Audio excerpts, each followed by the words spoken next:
kita kepada hikamnya Imam Ibn Athaillah As-Sakandari. Qala Imam Ibn Athaillah As-Sakandari rahimahullah ta'ala nafa'anallahu bihi wa bi ulumihi wa bi ulumi masyayikhihi wa talamidati fid dharaini amin. Ila angkal sampailah kepada panjatan Imam Ibn Athaillah. Panjatan harus dengan kekhusyuan.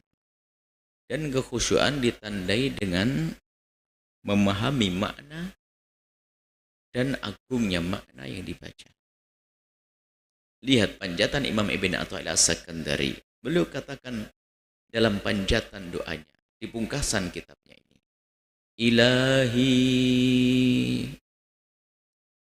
wahai Tuhanku ya Allah, ma'al-tafaka, langkah lembutnya engkau, ma'al-tafaka, alangkah lembutnya engkau. Lembut kepada hamba itu adalah penuh kasih, memperhatikan, memberi, menjaga, itu lutuf. Ma'al-tafaka, alangkah lembutnya engkau ya Allah, menyanjung Allah. Bi kepadaku ya Allah, padahal aku kayak begini tapi engkau tetap saja latif.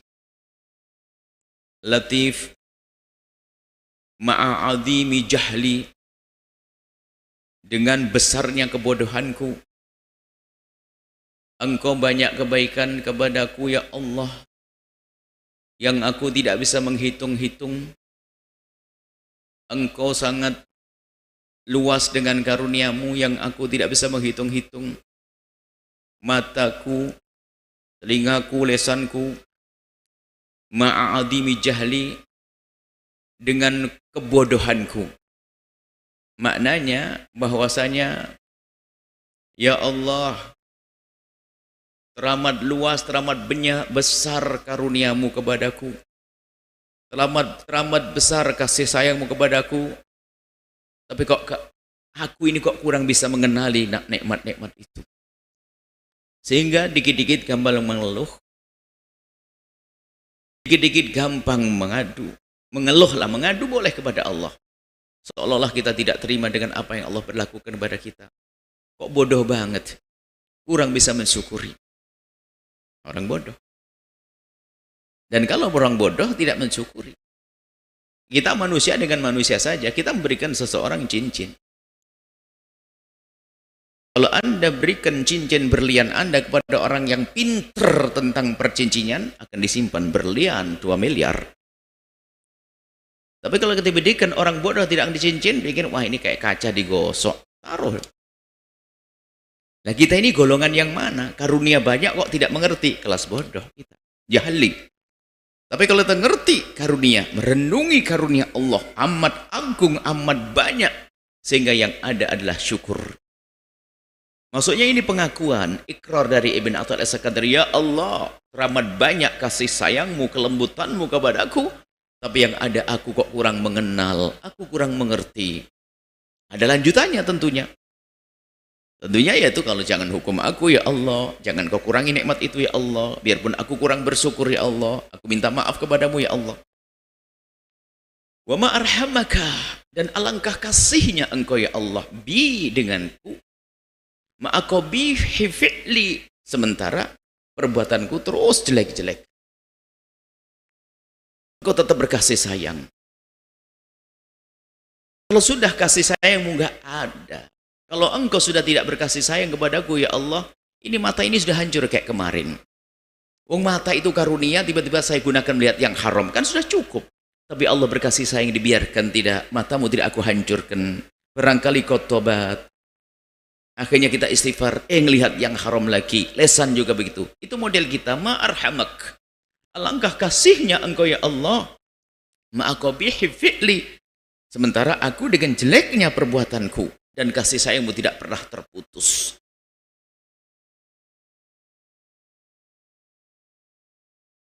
Dengan maksiatmu engkau tetap berkasih sayang, kau beri bahagia kepadaku, kau beri aku kantuk agar lelap dalam tidurku, kau beri aku lapar agar aku menikmati hidangan keluargaku, kau beri aku rindu sehingga saat aku bertemu aku bahagia, dan seterusnya. amat banyak kasih sayangmu kepadaku ya Allah, sementara aku kok banyak dosa kepadamu. Nah itu ngakui dulu dong. Wong kita mau minta banyak. Ilahi, wahai Tuhanku ya Allah. Ma akrabaka minni. Alangkah dekatnya engkau kepadaku ya Allah. Wa ma ab'adani anka, dan alangkah jauhnya aku darimu. Allah sangat dekat kepada kita, tapi kita sangat jauh dari Allah. Allah sangat dekat dengan apa? Dengan karunia. Makanya lihat, tidak ada nafas yang kita hembuskan kecuali karunia Allah. Kemudian Allah beri kita untuk bisa menarik nafas lagi. Di saat kita menghembuskan nafas lalu tidak diizinkan Allah menarik, namanya hembusan nafas yang berakhirlah kisah hidup. Apalagi mata kita ini ada cairan mata, nggak ada cairannya tuh kering lalu merah luka. Dan masih banyak. Jadi Allah, ini kan karunia Allah, kasih sayang Allah, riayah Allah. Allah sangat dekat. Jadi memahami dekatnya Allah adalah dekatnya Allah dengan pertolongan, dekatnya Allah dengan karunia, dekatnya Allah dengan riayah dan seterusnya. Tapi aku ini jauh darimu ya Allah. Ingat sesaat-sesaat, waktu sholat saja. Bahkan waktu ingat pun saya lupa. Sholatkan waktu untukmu ya Allah, tapi waktu sholat aku ingat toko. Kan begitu. Ab'adani, alangkah jauhnya aku darimu ya Allah. Ini bentuk ikrar tentang kelemahan diri. Dan hendaknya kita di hadapan Allah seperti itu. Biarpun Allah sudah tahu. Tapi menampakkan itu penting. Allah sudah tahu keadaan kita, kelemahan kita, hajat kita. Kita ingin apa Allah sudah tahu. Akan tapi menampakkan bahagian di hadapan Allah ini adalah penting. Ibn Athaillah Sakandari memantapkan kelemahannya, memantapkan kesadaran akan kekurangan dirinya, kelemahannya, kurang bersyukur, lemah beribadah, lemah menjauhi kemaksiatan, akhirnya terjerumus. Ilahi, wahai Tuhanku, ma'ar'afak. Ma'ar'afak. Alangkah ra'fah ini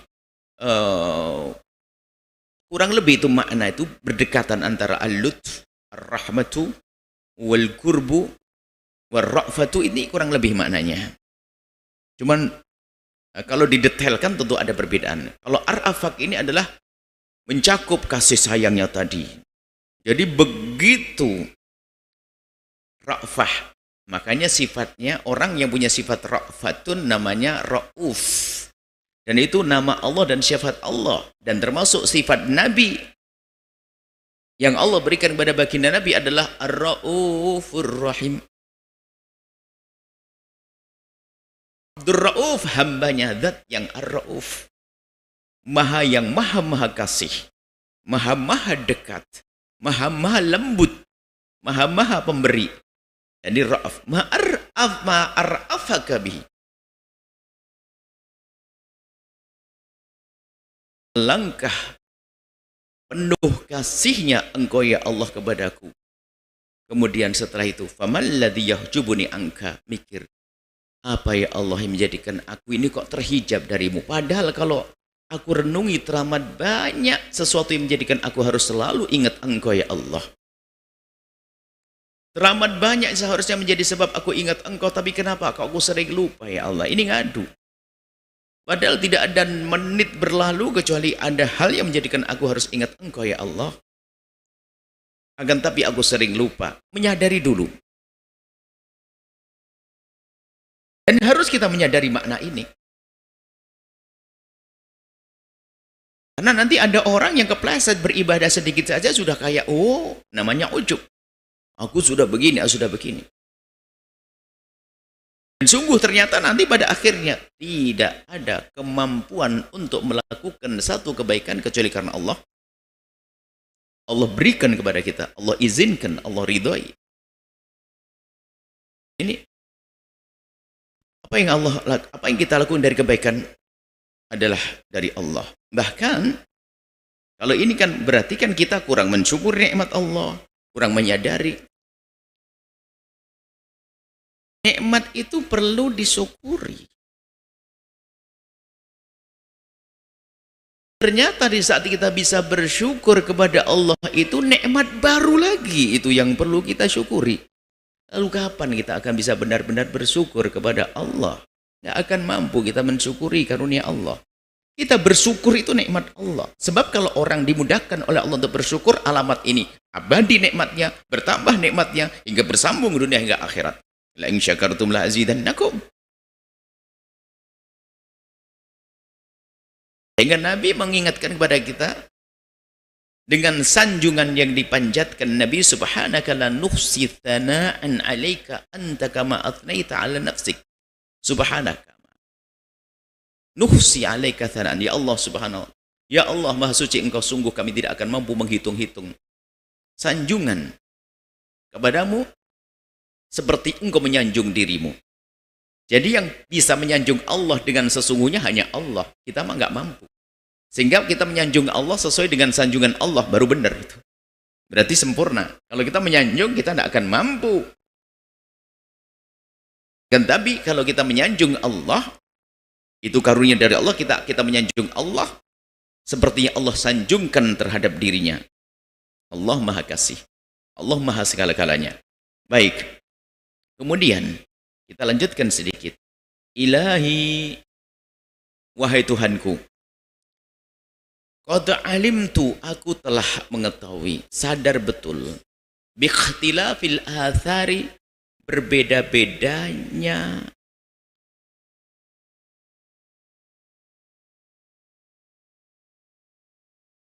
yang kau berlakukan kepada kami.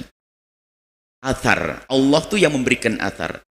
Jadi semua ini adalah kerjaan Allah. Jadi kerjaan Allah atas kita, yang Allah berlakukan kepada kita tuh bermacam-macam. Ikhtilafil athar, bermacam-macam yang Allah berlakukan pada kita ini. Wa tanaqqulatil atwar, dan berganti-gantinya keadaan kita ini. Sehingga setiap orang itu pernah merasakan berganti-gantinya keadaan, bermacam-macamnya suasana. Coba kalau kita perhatikan, kadang kita kenyang, kadang lapar, kadang sehat, kita sakit, kadang ngantuk, kadang nggak bisa tidur. Pokoknya begitu. Terus begitu keadaan kita itu, bermacam-macam tuh. Kadang banyak duit, kadang pas, ya Allah ini kempes. Terus begitu. Untuk apa itu semuanya? Ini. Anna muradaka minni, kehendakmu dan maksudmu dari itu semua, ya Allah, anta ta'arrafa, engkau ingin mengenalkan dirimu, alayya, kepadaku, fi kulli syai'in, dalam segala sesuatu. Jadi artinya, kita harus menyadari bahwa di semua dan segala sesuatu yang Allah berlakukan kepada kita, seharusnya itu menjadikan kita selalu ingat Allah. Makanya di saat orang diberi jabatan, tanyakan siapa yang beri jabatan? Jawab Allah. Karena memberi Allah jangan sombong, jangan mentang-mentang adigang adigung adiguno. Di saat diturunkan, yang turunkan siapa? Allah. Ya sudah, ambil kebaikan yang lainnya. Ini. Saat sakit, yang ngasih sakit siapa? Allah. Kan nggak cuma-cuma seorang muslim akan diangkat derajatnya. Oh iya, akhirnya dia bisa menerima. Di saat diberi kekayaan, siapa yang ngasih? Allah. Dari Allah. Maka akan kembalikan kepada Allah. Apalagi diberi apapun keadaan itu, ternyata kalau disadari, itu yang seharusnya menjadikan kita ingat Allah. Kalau satu model saja, ya mungkin mudah terlena. Satu lempeng tok kehidupan. Sehingga baginda Nabi itu pengen makan sehari, kenyang sehari, lapar sehari. Jadi bukan pengen kenyang, terus akhirnya ada sesaat. Dan begitulah keadaan manusia. Yang menjadi masalah, kita tidak menyadari warna-warninya kehidupan kita itu, yang tidak lain adalah Allah ingin menampakkan kemahakuasaannya, kasih sayangnya, dan juga pedihnya atau kemahadahsyatan Allah di dalam memberikan hukuman kepada hambanya. Kebun kita, tanaman kita tampak hijau royo-royo dengan panen yang melimpah. Senyum hati kita saat itu. Maha kasih Allah. Tiba-tiba hujan kelamaan, banjir datang, hilang semuanya. Yang ada apa? Maha kuasa Allah. Semuanya maha-maha. Kembali kepada Allah Subhanahu wa taala. Jadi semua yang Allah berlakukan kepada hambanya, atwar wal athar, itu sebetulnya agar kita ingat Allah. Hatta sehingga seorang itulah ajhaluka, aku tidak akan bodoh terhadapmu ya Allah fi syai'in, dalam segala sesuatu. Sehingga dia bisa melihat Allah dalam segala sesuatu. Itu maqam namanya wahdatus syuhud. Sehingga seseorang kalau sudah selalu dengan Allah, membiasakan dari tadi kan, merenungi, menyadari agungnya nikmat Allah dan kemahakuasaan Allah dan segala sesuatu yang Allah berlakukan pada hambanya, karena dia telah mengasah dirinya untuk selalu ingat Allah, ingat Allah, ingat Allah, ingat Allah. Bahkan akhirnya di saat melihat semua yang terjadi di semesta ini yang Allah berlakukan padanya, menjadikan dia ingat Allah, maka dia akan sampai makom yang tinggi namanya makom wahdatus syuhud, hanya menyaksikan Allah. Sehingga manadhartu syai'in ila waraitu Allah fihi, aku tidak melihat sesuatu kecuali menjadikan aku ingat Allah. Ingat anaknya, ingat ada. Ingat itu maksudnya bukan ingat Allah. Kalau kita lihat orang fakir, ingat Allah. Pahalaku ada di sini. Bukan ingat Allah, Allah menjadikan orang fakir. Itu enggak ingat, oh maha kuasa Allah menjadikan orang fakir. Ingat, bantu dia. Ini makna. Sehingga nanti kalau disebutkan Al-Quran tentang bagaimana zikirnya seorang hamba kok berdiri, duduk, dan seterusnya. Yaitu zikir kan ada zikir bil lisan, ada zikir bil arkan, ada zikir bil janan, bil qalbi, dengan hati. Kalau bisa lengkap, tangan kita melakukan kebaikan, lisan kita mengucapkan kebaikan, hati kita ingat Allah Subhanahu wa taala. Cuman semuanya ada kebaikannya. Jadi maka ada orang zikir tapi nggak khusyuk, ya dapat pahala lesan. Jangan meremehkan, wah daripada zikir nggak khusyuk, oh zikir lesanmu. Biarpun nggak khusyuk. Tapi lesan berarti kan amalul arkan, jawareh, anggota tubuh. Belum khusyuk ya enggak dapat pahala. Paling tidak nggak mencaci orang nanti pada akhirnya, nggak ngolok orang. Sebetulnya Imam Ibn Atha al-Sakandari itu mengajak kita merenung, menghadirkan renung ini agar kita itu ibadah itu nggak susah. Tidak harus Anda mengkhususkan di musola yang sempit, yang panas itu. Akan tapi dalam segala keadaan Anda bisa melakukan kebaikan dan ibadah. Nah, itu kekasih Allah. Sehingga urusan dengan orang lain dapat, urusan dengan sesama baik, dengan Allah juga baik. Tapi yang sempit, ibadah hanya harus di mihrab sempit, sehingga apa? Ninggalkan ibunya, ninggalkan anak istrinya. Enggak begitu. Jadi bisa dalam keadaan kita jadikan itu semua ibadah kepada Allah. Sehingga dia sadar, aku kerja cari uang yang banyak untuk apa? Untuk Allah. Aku akan berikan nafkah anak istriku. Di sana ada anak yatim, harus aku bantu. Nah, karena tujuannya baik dan benar-benar baik, dia mustahil mengambil rezeki dengan cara yang tidak baik. Ada kesinambungannya. Ada keterkaitannya di situ. Baratnya saya akan mencari makanan untuk anakku. Untuk apa? Biar anakku sehat. Apakah akan kita kasih makanan beracun? Ya enggak dong. Karena tujuannya benar. Tujuannya adalah benar. Selagi tujuannya benar, langkahnya benar. Nah, kalau ada orang mencari nafkah, kata bikin masukkan anak ke surga, biar baik, bangun pesantren, bangun masjid, dan sebagainya. Tapi dengan cara haram, oh enggak. Dia enggak kenal tujuan. Sebaik apapun tujuan, jika diraih dengan sesuatu yang tidak baik, tidak akan sampai kepada tujuan. Nah ini. Maka Imam Ibn Atha al-Sakandari dengan ini semuanya adalah untuk menyadarkan kita. Ternyata teramat banyak hal-hal yang menjadikan kita bisa ingat Allah Subhanahu wa taala. Kita lanjutkan. Ilahi, wahai Tuhanku, kullama akhrasani lu'mi. Lu'um itu adalah orangnya namanya laim. Orang nggak tahu diri, nggak tahu terima kasih. Orang tidak tahu terima kasih ya bikin enak. Dikasih waktu nggak mengucapkan terima kasih, malah cuma begini. Walah kan tidak enak banget. Itu lu'um, laim. Maka dalam syair disebutkan anta in akramtal laim tamarrada, wa in akramtal karim tamallakta. Jadi kalau engkau memiliki orang laim, orang yang nggak tahu terima kasih, kalau engkau memuliakan orang nggak tahu terima kasih, ya ujung-ujungnya dia tetap lari. Bikin kesel. Nah, cuman gini aja, udah. Tapi kalau orang yang punya kemuliaan dan ngerti, tahu diri, tahu budi, maka dia akan keambil hatinya. Nah, kita ini suka laim kepada Allah.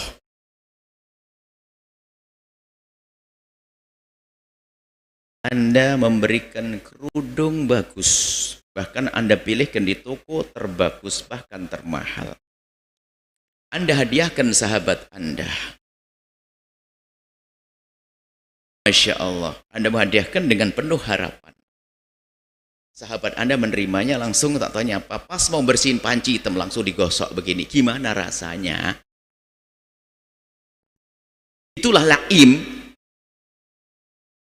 Allah tuh ngasih mata ke kita itu untuk melihat orang tua dengan penuh penghormatan dan kasih. Ngelihatnya. Pakai ngelihat yang haram apa enggak laim itu, kayak pakai kerudung dipakai gosok panci hitam gitu loh. Nah ini loh, kita perlu sadar makna ini. Allah menciptakan lisan kita untuk berzikir, menyebut nama Allah, mengajak kepada kebaikan. Kenapa gunakan nyanci tetangga, gunjing tetangga? Loh, bukankah ini laim? Lu'um. Apalagi coba. Lah kita ini apa? Kullama ini.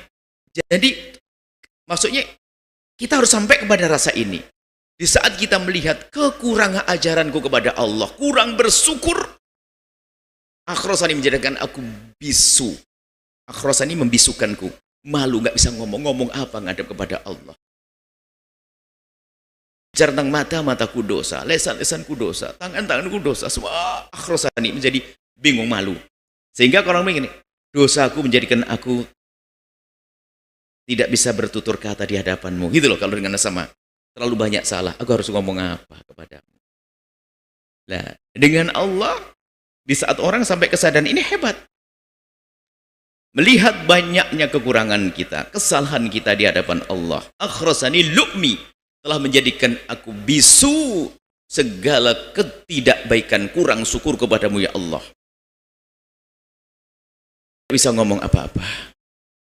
Akan tapi pun aku harus berbicara karena aku melihat sisi lain.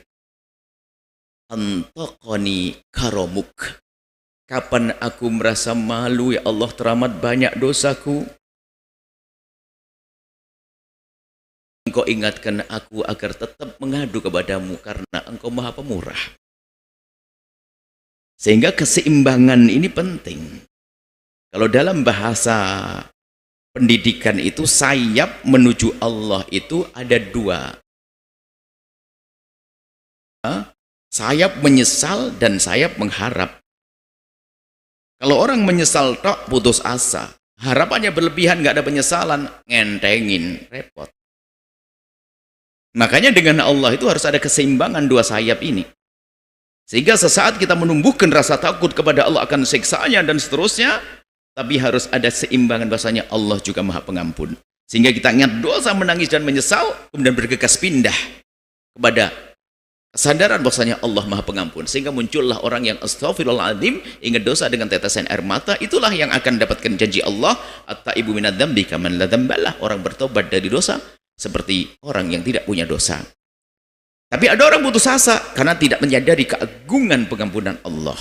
Sehingga ada dosaku sudah sampai nggak mungkin, putus asa. Tapi ada orang yang ini kurang ajar banget. Oh, Allah Maha Pengasih. Ini kita dengan Allah yang sang pencipta. Kita dengan orang tua aja bikin kesel lah. Tiba-tiba aja Anda aja kesel lihat itu anak tetangga yang tiba-tiba membawa senapan langsung lampu ceker, lampu rumahnya ditembak. Asik. Loh, kenapa nak? Asik. Ayah gimana? Ya asal ayah mah baik. Ih, rumah kaca, mobil bagus aku cuek begini. Anda tetangga ngelihat kesel. Padahal bukan mobil Anda. Ini kenapa anak begini? Ya ini orang enggak terima kasih, orang enggak apa mentang-mentang, karena mentang-mentang tahu bapaknya adalah pemaaf dan sebagainya. Ini dengan Allah juga begitu. Kalau tidak diimbangi kesadaran bahwa Allah syadidul iqab, punya adzabun alim, siksa yang pedih, oh bahaya ini. Kan Allah Maha Pengampun. Nanti aja tobat kalau sudah tua. Enggak tua, nyungsep kau. Mati duluan. Makanya keseimbangan ini penting. Sehingga rasa malu kepada Allah menjadikan kita mungkin ngomong apa aku kepada Allah, tapi ingat karunia Allah menjadi kita berani berbicara. Lalu ngadu kepada Allah. kullama ayasatni awsafi, kapan menjadikan putus asa sifat jelekku ini, atma'atni minanuka. Nah ini, menjadikan aku tetap berharap karuniamu yang agung. Jadi seorang hamba di saat melihat kejelekannya bisa saja putus asa.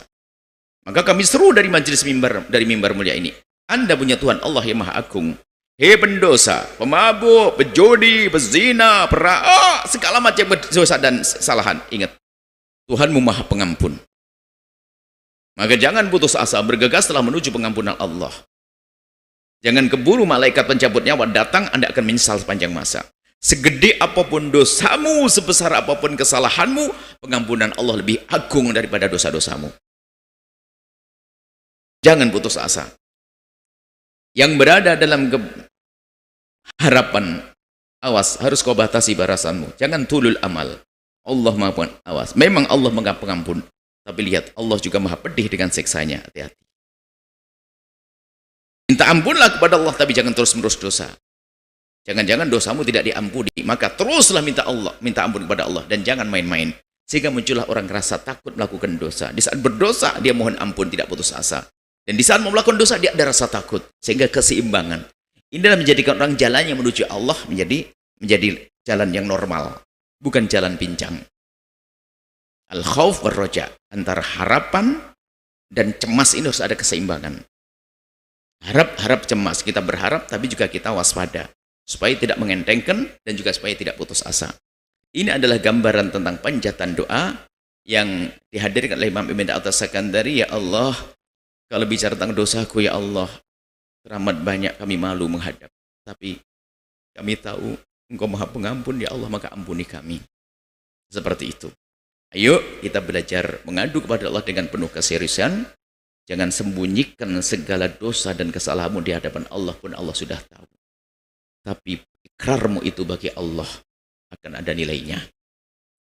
Ngadulah segala dosa-dosa pribadimu kepada Allah. Jangan cerita kepada bangsa manusia. Manusia tidak bisa mengampuni. Manusia hanya bisa merendahkan dan mengejek. Maka dosa kepada Allah hendaknya disembunyikan. Biar Allah yang tahu. Mungkin pernah kepleset zina, mungkin pernah judi, mungkin pernah. Biarkan Allah yang tahu. Allah maha pengampun. Enggak perlu kita cerita kepada siapapun dari bangsa manusia.